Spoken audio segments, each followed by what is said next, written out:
Okay, here we go. All right, do you have any questions? All right, first of all, Edgar, here's the first question I'd like to ask, if I may.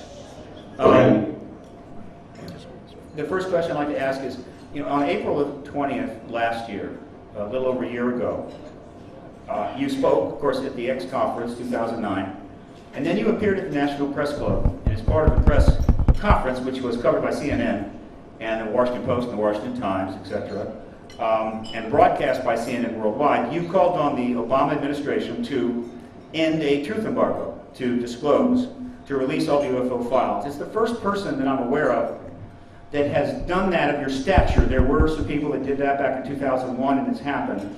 You had a lot of news coverage for a couple of weeks. In the year since, have you gotten much follow-up? Has there been a lot of negative, positive? How do you reflect back on what's happened since? Well, for the last year or so, it's been pretty heavy. I've gotten many, many inquiries from around the world, done many interviews from around the world, and I see the momentum picking up. Now, I understand that it's not just our administration here that makes this decision, but I think the movement, the momentum is moving toward disclosure the world over, and certainly people the world over are becoming more open to it. Would you say that overall, overall you've had a relatively much more positive than negative response to your call on this issue? Well, I'm not sure it's just my efforts, but I think the whole movement has been gaining momentum over the last couple of years or so. Okay, very good. I think George has a question for you. When I first got to know Edgar Mitchell, he had written the book, The Way of the Explorer, which I found to be a fascinating book about his work in the realm that we are all interested in.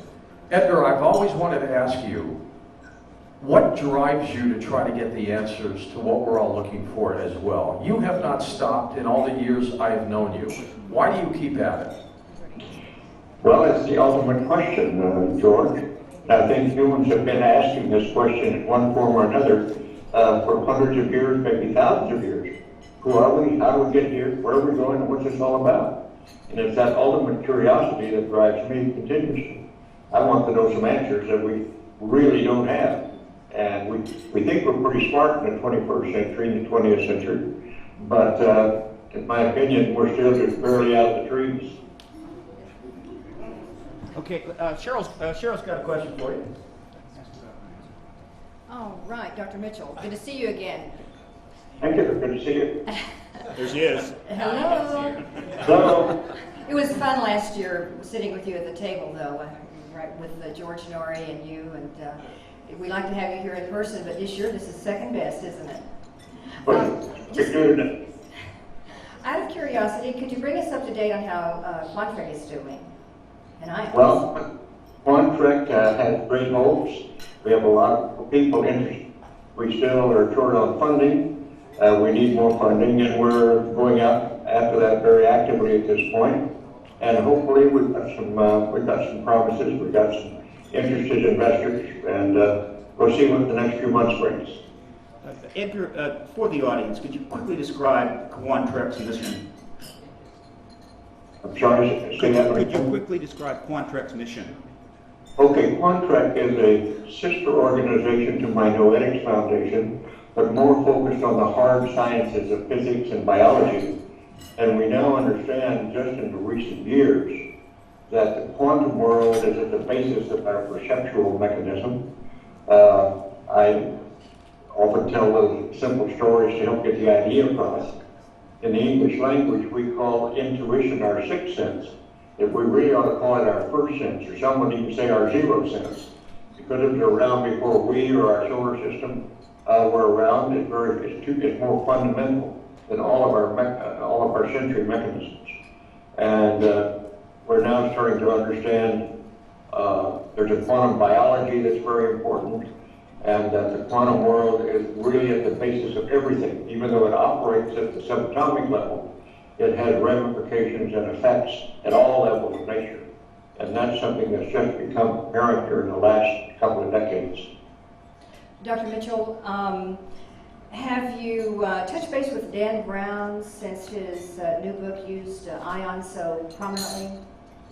I have not personally been in touch with Dan Brown, but I understand some of the people out at Noetics have, and I understand that Tom Hanks and crew out in Hollywood are trying to make a movie about all this, and so we're starting to, from a promotional point of view, we're starting to reach the world in a different way.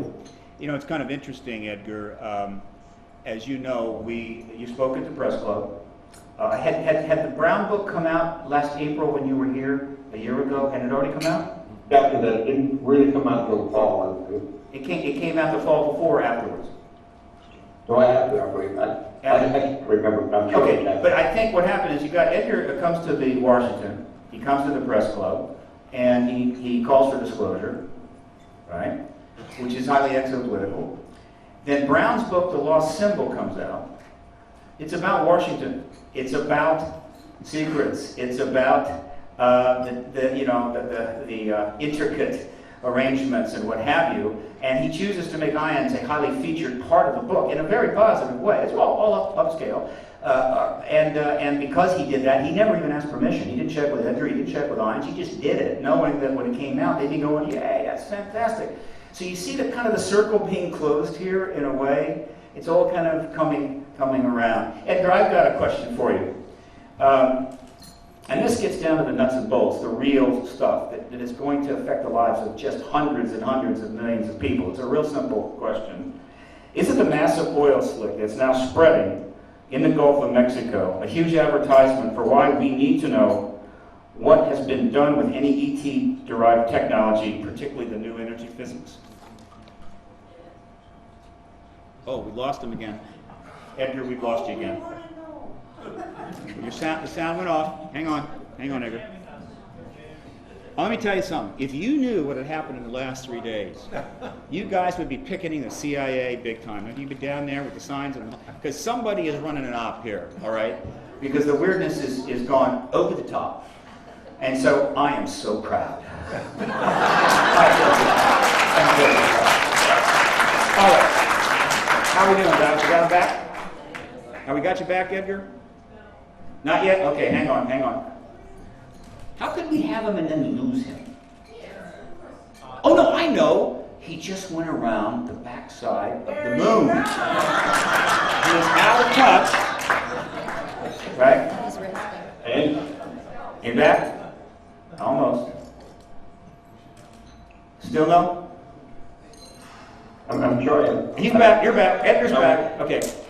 About the Gulf of oil slick, huge advertisement. We've got to get at that ET physics. Would you agree? Yeah. Could you elaborate on that just a little bit, Dr. Mitchell? I don't know what I'm Could you be a little more specific? Oh, let me ask you something. Let me phrase this, because I know you said something in a talk out near. Well, I think it was at Ions. It was Ions a number of years ago. You are convinced that we have extraterrestrial derived technology in our laboratories and have been working on it for many years. Isn't that the case? Well, I can conjecture or postulate that. I do not know that for an absolute fact. Yes. But I suspect the more I have studied, the more I've become familiar with ET and ET technology. They've been around for a long time, and we've been studying it for a long time. And the more we study it, the deeper, further back it goes. All right, another question from the ever more fit George Norrie. Kidding, Edgar. Kidding. That's stuttering me. Edgar, every time I tell people I know you and that you walked on the moon and you were part of Apollo 14, they all say, he saw things on the moon. He's just not telling us. And I have said, if Edgar Mitchell had seen things unusual on the moon, he would tell us. You're absolutely correct. But you believe that there has been an ET presence. How come? Well, I believe there's been an ET presence because I grew up in the Roswell area, and that was part of the polar. And I eventually went back to Washington and had it confirmed. Now, that's a long story short, but I know virtually all of the major investigators. I've been studying myself, although this isn't my primary interest, hasn't been for years. I'm pretty knowledgeable, and I do know most of the work that has been developed over the last many years, and I've been studying the work that goes back for centuries. And there seems to be a history here that we just know nothing about with our modern knowledge. When we were here last year, Edgar, you grabbed my arm at the dinner table and said, I want to be the oldest astronaut to go back into space. There are 3 more shuttle flights left. You gonna make it? Well, I'm not planning on those, using those, none of those. The story you're referring to, George, is happened after Glenn. John Glenn went back the first time at 77, and people started asking me, do I want to go back into space or go back to the moon or do whatever, and I said, of course, but I'm going to wait, and my smart ass remark was, I'm going to wait till I'm 100 and beat John's record. I set that out into the culture and keep coming back to haunt me, so I guess I'm going to have to do it, you see. Go ahead. Oh yeah, 100, okay, 100, understood. But you know, Edgar, I'm looking at you and I'm seeing that kind of smile on your face.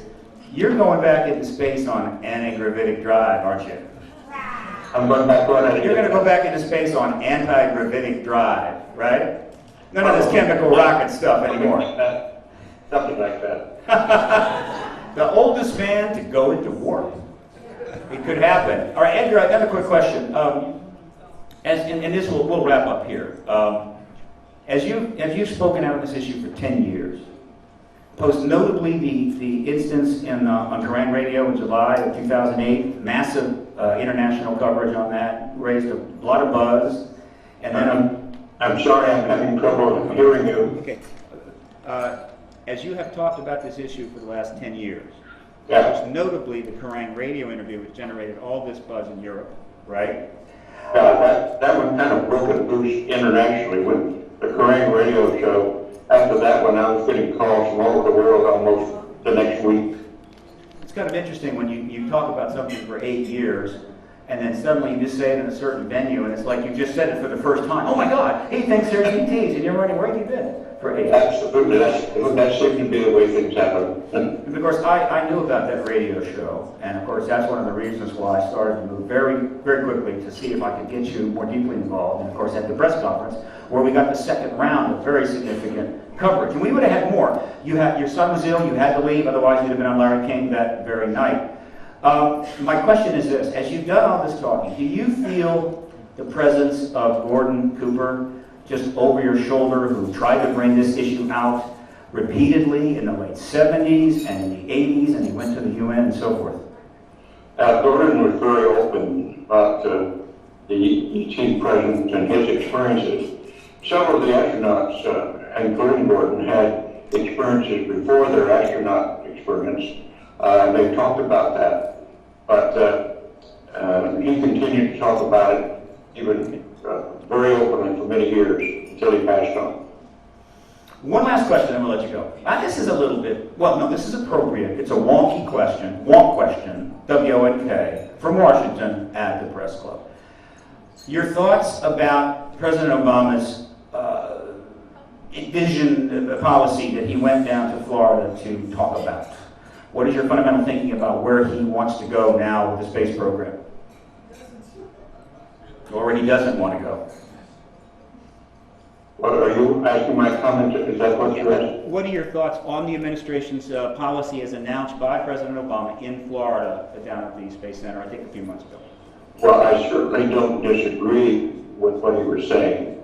I do think we need to go back to the moon and do for no reason, better reason, to get our experience base up again, to perfect technologies, because it's a lot closer to go to Mars. Really reason to go on to Mars, I believe, and I think I applaud the president trying to get the entrepreneurial and the business community, industrial community more involved in taking the lead. He's got an awfully tough job on his hand correcting the excesses of the collapse of the global economic system and our own economic system that he's had to deal with. So I don't fault him for some of the decisions he's made, and he is suggesting we need to move forward, and we need to get the industrial community involved, and we do need to go on, and I totally agree with all of those. All right, Edgar, I know that in just an hour or two you have got a midnight basketball game that you've got to play. So we want to let you go so you can get ready for that. Thanks so much for dropping into Washington again. I know we'll have you up here at Christmas.